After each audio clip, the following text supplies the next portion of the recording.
12 নম্বর হচ্ছে বিয়ে শাদী করা। বিয়ে করলে আল্লাহ রাব্বুল আলামিন রিজিক বাড়িয়ে দেন। যদিও বা আমাদের দেশের ভুল ধারণা যে আগে এস্টাবলিশড হতে হবে, প্রতিষ্ঠিত হতে হবে, তারপরে বিয়ে করতে হবে। প্রত্যেকটা বাবা মা মেয়ের বিয়ে দিতে গিয়ে, মেয়ের বাবারা বিয়ে দিতে গিয়ে আগে দেখেন যে ছেলে প্রতিষ্ঠিত করে কিনা, ছেলে কি করে, মানে প্রতিষ্ঠিত ইনকাম করার পরে বিয়ের চিন্তা করে। আর ইসলাম শিক্ষা দেয় যে বিয়ে করতে হবে প্রতিষ্ঠিত হওয়ার জন্য, উপার্জন বাড়ানোর জন্য, রিজিক বাড়ানোর জন্যই বিয়ে করতে হবে। অভাব আছে, বিয়ে শাদী করলে আল্লাহ অভাব দূর করে দেবেন। যে আল্লাহ রাব্বুল আলামিন সূরা নূরের 32 নম্বর আয়াতে বলেছেন,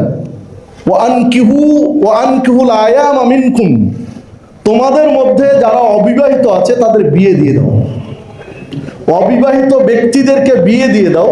ওয়াসসালিহিনা মিন ইবাদিকুম ওয়া ইমাইকুম, আর দাসীদের মধ্যে যারা সলেহ সৎ তাদেরও বিয়ে দিয়ে দাও। অবিবাহিত, স্বাধীন, মুক্ত অবিবাহিত ছেলে মেয়েদের বিয়ে দাও। আর দাসীদের মধ্যে যারা সৎ তাদের বিয়ে দাও।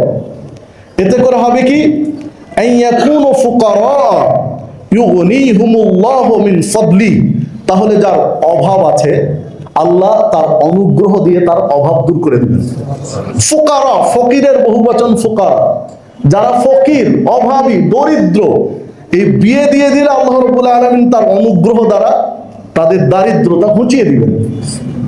আল্লাহু ওয়াসিউন আলিম, আল্লাহ রাব্বুল আলামিন প্রশস্ত এবং বিজ্ঞ।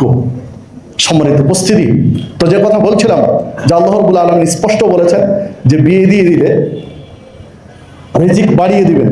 ঠিক ইবনে ওমর রাদিয়াল্লাহু আনহু এই আলোচনায় করেছেন যে মানুষের এই বিষয়টি আশ্চর্য। ইবনে ওমর রাদিয়াল্লাহু আনহু বলছেন যে মানুষ ভাবে যে অর্থ সম্পদ নেই, বিয়ে দিব কি করে, খাবে কি, অথচ বিয়ে দিলে আল্লাহ রাব্বুল আলামিন তার রিজিক বাড়িয়ে দিবেন, অথচ এটা মানুষ বুঝে না। ইবনে ওমর রাদিয়াল্লাহু আনহু 1500 বছর আগে এই কথাটি বলেছেন।